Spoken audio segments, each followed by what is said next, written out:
Hello viewers, my name is Adam. And I'm Aaron. This is Seeking Me Productions bring you another TV anime review. So in a day and age where superhero content has to be really unique in order to stand against the crowd of multiple different other, storylines that are out there, it's really interesting to see the mantles being ran by a different group altogether. And the anime that we'll be talking about here is My Hero Academia, based on the manga by Kōhei Horikoshi. And My Hero Academia, which is based on the Japanese manga, is not the first time Japan has delved into the superhero genre. Heck, they tend to make their own original ones, particularly within the tokusatsu range. But this one's very heavily inspired by Western anime comic book superheroes. It's all in it. It's right down to its basic DNA. My Hero Academia blew up across the world, and when the anime actually started, showing up on the scene, it was really popular. And now, just for a little bit of context, when it comes to this particular franchise, we are only into it from the anime perspective.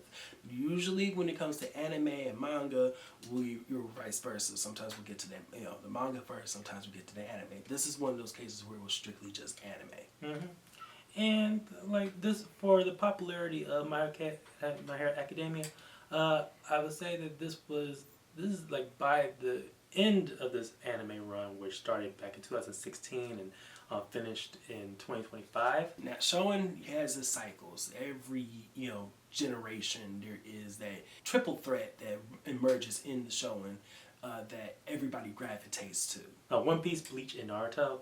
The reason why they're called basically because still to this day the sales of the manga and the popular animes are unmatched. Yes. Demon Slayer is probably it's definitely art. I think that is really pretty much on that pedestal too. But in this particular case, My Hero Academia has had its conclusion. It's ran its full course, and it's been quite the journey. Mm-hmm. So let's discuss what's unique about the world of My Hero Academia. The story is set in the fictional version of Earth. Human beings evolved. And this evolution of human beings has, inspired a new form of jobs within the world. You have individuals who gain these abilities called quirks, all stemming from this, from one little glowing baby all the way up to the powerhouse of individuals, such as the character known as All Might. Crime has of course evolved with law enforcement and a new breed of villainy, and not just villainy, but definitely also protection needed to be developed. Hence, ergo, the Hero Agency was born. Mm-hmm. And this is a metaphor spreading around the world of having all these different factions, and every country had their own forms of hero agencies. Here, the story of My Hero Academia takes place in Japan. Mm-hmm. But here's the thing about taking place in Japan. It does narrow its scope a bit, just a bit. Mm-hmm. But once the story really escalates to the point of where it does start mattering into the global scheme of things, I would say they elevated quite effectively at that point. It definitely gets to the point where you're like, this is what's happening in this area of the world can't just be ignored, and especially with the kind of stakes that ended up becoming very prevalent towards My Hero Academia's end. See, because the new occupation of being a hero in this world, it has it takes a unique themes when dealing with heroism. Are people going to heroism for the right purposes? Is it just a popularity contest? Is it just for the fame? Are you doing it for to protect people, to actually make a difference in the world? All these particular kinds of thoughts and and aspirations and particular ideas are mixed up within the journey between the main character of this particular show being Izuku Midoriya and his fellow classmates as they go on this hero's journey. For this being shonen, like most shonen stories that usually take place in the present day era, it usually takes place in a school, and this is no different. Izuku Midoriya, he was born without a quirk. Individual name, basically dubbed quirkless, and of course with that particular trope, he ends up still wanting to be a part of this world of heroes, and especially living up to his greatest idol, the hero known as All Might. And let's just say, if you don't know how he's able to achieve his goals, it happens like at the second episode of the anime that answers that question. And thus forth, he is able to enter into the school that is much needed to be part of a hero agency. In this world, like he goes to UA Academy, which is one of many superhero high schools. Now that was interesting to basically see the way that heroism was splintered throughout the just not one cookie cutter aspect, that within the regions of Japan there was developments that wasn't just one area. People were able to go to multiple different avenues in order to achieve heroism.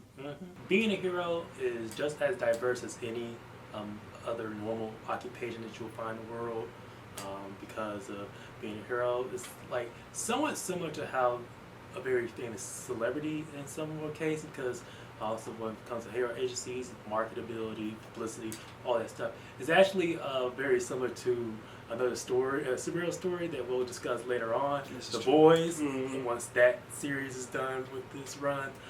But there's more positive end on the hero spectrum than what The Boys That's actually pretty true. Whereas The Boys angle is more on the corruption angle of how heroism could realistically turn out. My Hero Academia really focuses on the virtues of aspiring to be a hero. When they start doing the storylines of when Deku was there, like entered the school of UA, it kind of like it starts off doing some similar shonen tropes. Like, there was even a mini story, a tournament arc, like high schoolers going like sports festivals. Yeah. They can like starting to rank up from there. But the story really starts, taking its turns and really revving up when we get introduced more into the more antagonistic forces that deals within this manga and anime. That with the League of Villains and their leaders and their desires of what they want out of the world itself, especially with the individuals that make up those groups. So you start to be a lot more further developed as once we start introducing to more of the characters here. Deku, who was the hero name of Izuku Midoriya. Again, Izuku Midoriya, his whole point is the audience's avatar for experiencing the world of heroes, and of course going on his variation of the hero's journey. But here's the thing, as what some shonen stories, they tend to have the main character be some form of a goofball or some outsider to the point that their personalities, like, they don't really care much for the how everybody sees them. Izuku Midoriya truly is an individual who cares a whole bunch, and not only does he just cares about a whole bunch, but he puts thought and a lot of heart behind everything he does. He is earnestly an individual who truly strives to encompass the concept of what a hero is supposed to be. But where I feel as though other stories tend to falter when it comes up with this whole hero worship, and it ends up going to the cringe territory or just feels too forced. I never feel that way when it comes to Izuku Midoriya. When he is expressing his admiration for his hero, his personal hero, and how he feels other people around him coincides with his ideas and what they feel and what they believe. It always comes off as sincere. Not only did he, the despite when he was quirkless to a sense, he has such an admiration to people who has quirks in themselves, and he says the more that he researches that. Yeah, our boy's smart. Like, this man goes above and beyond in his research and his in diving deep into the concepts of quirks and how he can himself imply his own unique attributes and how others attribute to theirs. He breaks everything down. Yeah, and this being a battle shonen, he uses that research to its fullest extent as possible. Oh yeah, All Might, a character who could have easily been very stereotypical. Again, we've seen so many superhero Superman wannabes, and at first you think that's exactly where we're about to go with this particular individual. That's not the case, especially not when you actually really look behind the curtains and truly understand who All Might is. Now, All Might, his real name is Toshinori Yagi. I'm sorry. This is one of those cases, those few times where I had to look side-eye at an anime like, this man ain't no Japanese. This is not Japanese. This guy has to be American. Look at his moveset. Listen, I as a Detroiter, I absolutely fell in love with that. That was actually half the reason why I even decided to even stick with this anime. I was like, y'all serious? That is his signature move that he also Deku uses, and in fact, his entire moveset is literally the name cities and states of the United States of America. He literally has the name in his United States of Smash. This man, come on now. Once we start getting to really know about Toshinori Yagi, we see him when he's at his lowest, actually. Yeah, I mean, it was a night and day situation where it's like, are you serious? This is the man who everybody put their hopes and dreams on, and it's like, oh wow. And we start to see the toll of being a hero. It's not a joke, y'all. This man literally has been carrying the entirety of the hero world on his shoulders, and it shows immensely in the way he has to his physical tolls as well as his mental tolls. And the mere fact that he himself still acts as such this hero figure despite so much adversity. It's truly to see that All Might was the real deal. Bakugo. Katsuki Bakugo. So Bakugo, he starts off rough. He is he's very. It was actually no reason how anybody would believe this boy was going to end up becoming a hero. Like, he was in literally almost villain territory by the way that he acts. He's loud. He's obnoxious. He's a bully in almost every sense of the word. But here's the thing: he's a very rude, obnoxious bully who can also he's just as similar to Izuku when it comes to analyzation and breaking down an individual, understanding what's their strengths, what's their weaknesses. But it's all centered on his idea of him being the center stage. Essentially, his storyline is about him being humbled. And he goes through it. Another character worth discussing in Class 1A is Shoto. And it's also his actual hero name. Speaking of hot and cold, half hot, half cold. Yeah. Okay, so not the most creative idea of hero names, especially with obnoxious, eccentric as Bakugo's. I don't even all know all. Lacks in creativity in that concept. His storyline more than makes up for it. We're talking about an individual whose entire concept is birth in abuse. Shoto's storyline is very similar to another character in Western animation, and that Zuko. Coming from a very high regard family of sort of him being the youngest son of the number 2 hero at a point. Endeavor. But where Zuko's story lies in him. Shoto. Yeah, I'm talking about Zuko from Avatar, where his story, ended up being a situation where he was always dealing with trying to live up to his father's aspirations and ideas, and then having to understand that he had to go out his own way. Shoto immediately is, because of the way that his father Endeavor tried to parent him, and I really use that term very loosely. It's a case where he was trying to separate himself as far as possible from his father's shadow. But what, like, Izuku, who's like inspired by All Might, Izuku, part of his appeal is that he ends up being an inspiration to essentially everybody in his class, and that inspiration and it trickles down to everyone, especially with how it changes the trajectory of Shoto's storyline. Midoriya's friendship and his understanding helps him realize that the best thing for him is to accept himself. Make a long story short, I will say that this domestic abuse storyline, it shines a more darker avenue to how, at least from what Hero Society like they deem acceptable or whatnot to who's becoming a hero.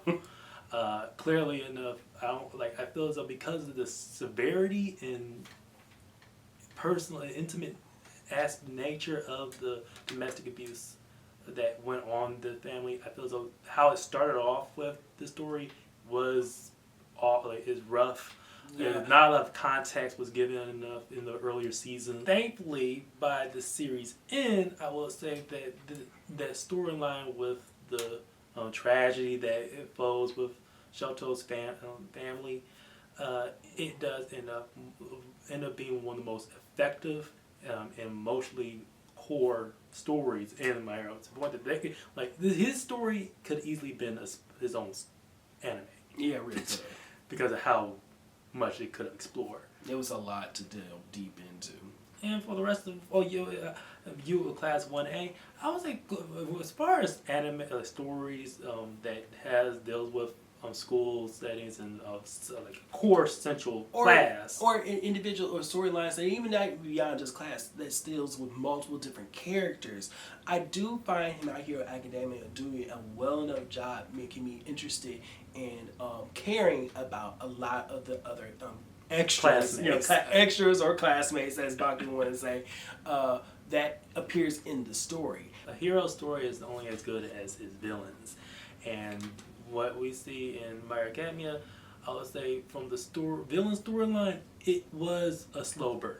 Shigaraki's storyline, from the vast majority, he is introduced in the first season, but it really doesn't really start taking shape until you gain an understanding of the overarching villain of My Hero Academia, which is the character of All For One, and see how both Shigaraki and All For One storylines truly mesh and to intertwine one another. Both characters of All For One and Shigaraki, they come from very, very bad upbringings. Like, there's some dark stuff. Again, My Hero Academia, if there's one thing this show does well, is emphasizing the concepts of dark abuse, broken home syndrome that is prevalent in so many other individuals' lives, and then have seen how that uniquely is twisted when you enter into the concept of quirks. And Shigaraki is a great his storyline is a great reflection on the consequences of of certain choices in the face of heroism. The mere fact that he has a lineage to of one particular hero that's who I would say that this character really shaped a lot of the events that take place. That is very true. Unfortunately, even though she aimed to do it for good intentions, but those intentions. The road to hell is almost always paved with good intentions, and it really went straight to hell when we look at it from Shigaraki and All For One's point of view. Him essentially being an OP character by season, like when we really doubt it. It was really points where it's like, how is anybody supposed to really fight this individual? Mind you, Shigaraki is mainly just a major pawn of All For One. Person who was a villain who essentially was the big bad prior to the story when Izuku come into play. And then surprise is still the big bad towards the end of the present line storyline. Like, despite we understand that the character also had a very rough being, there was no sympathy. Yeah, there's no redeeming these, and and that's actually something I do actually want to press. Like sometimes there is a case where where animes want to try and humanize and sympathize with every character, especially their bigger bad villains.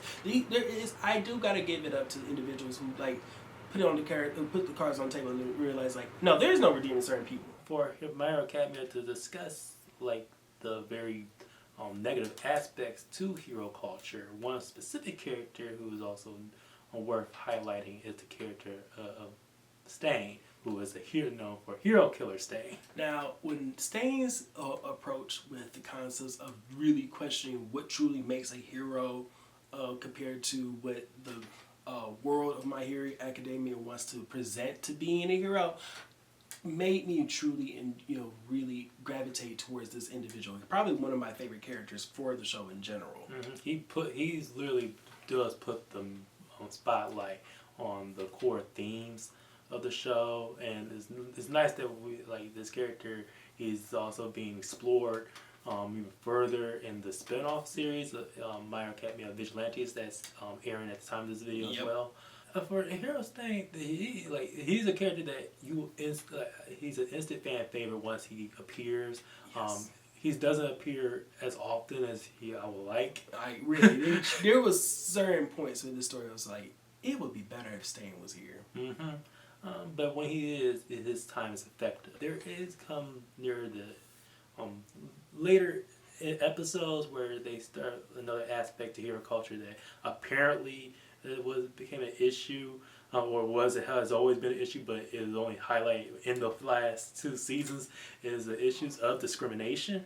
Yes, the whole concept of heteromorphs, I believe that's what they call them in this show, and characters within the world that have more exaggerated features or concepts that make them appear to be less human to what people would understand to be. And by the way, trying to understand what the concept of human even actually is in this show anymore. Like, when the show begins and how it plays out up until this point of the story, like I feel as though this is it was just already accepted at this point. Yeah, but so trying to hammer in or actually add to the mix of this discrimination piece, even though I understand where you were trying to go with it, it was a little too late, and again, just wasn't handled as appropriately as it possibly should have been. But overall, by series end, I would say apparently when the manga ended, it was controversial because they felt as though it was rushed. But in anime form, the ending was thoroughly done. Yeah, this is one of those rare times in which a story ends and it feels right. And thankfully part into the commitment to its production. My Hero Academia, the anime, was produced by Studio Bones. Studio Bones, we have discussed a favorite anime of ours on this channel, my Psycho 100. Yes. But they're also known for Soul Eater as well as Fullmetal Alchemist. Studio Bones, they're mostly known for consistent work. Yeah. And when My Hero Academia started out, I'll say the first 3 seasons, it was pretty, like some of the best animation that you got in the business. They actually set some of the standards of what modern expectations for TV animation has to offer. Yep. Now, mind you, this consistency did waver. It was a mixed bag in the middle parts. There was arcs that just didn't feel as well presented as earlier aspects were. But they by last season 6, 7, and the final, that's when it really picked up the gear. The quality of animation and art direction that we liked, have been living up until this point. I would say that it probably contributed worse because this was Studio Bones' longest running anime, because they usually have 1 or 2 seasons of animes, and then they move on to the very next project. But this was a yearly thing, a yearly seasonal anime. It was a true commitment. And I would say if they spent as much effort as they did with the movies that they produced here. As far as our viewing experience, we started off watching the subtitle subversion in the first season, but once we got it to transitioned to an anime where we felt as though it was more appropriate to see, especially because of the concepts they were dealing with and how well it was really integrating with the concept of hero culture. To transition it towards the dub felt mainly because Izuku's and All Might's power moveset are literally the names of the United States of America. it just made sense. It sounds a lot more better playing the English version. Mind you, it's good. The dub is one of the best out there, Mm-hmm. and it helps. And so it's good that I prefer that either one is good, but we watched it in dub. And also the music. This is one of the best shonen musics out there. It's consistent. Every time you hear it, it riles up in your blood and it gets you going. Like Yuki Hayashi, he did a score that is reminiscent to like inspirational sports film dramas, but it has a superhero tone to it that is oddly works to its best. Because it's the school settings and sports situation that was able to help blend melodramatic and epic scores that you expect from superheroes, but in that very rock and traditional instrumental sound. I would say, despite some lack of development on a few storylines in My Hero Academia, but I would say the overall package from start to finish is a great show to watch. My Hero Academia, it does blow a lot of even mob western superhero stories to shame. Mm-hmm. How it examines the superhero genre overall. But it leaves enough room for someone else to come in and able to show you what they have to offer. Mm-hmm. And so that was our review for My Hero Academia. Are y'all fans of My Hero Academia? What was your favorite storylines that came out throughout this series? Are you interested to see more spin-offs come off, just aside from the one that's currently airing? Let us know. And also stay tuned for our other media that we usually post on our other outlets of X, Letterboxd, Threads, and Instagram. Because we don't necessarily post everything on this channel. This is true. And my name is Adam. And I'm Aaron. It's been a CKME Productions. See y'all.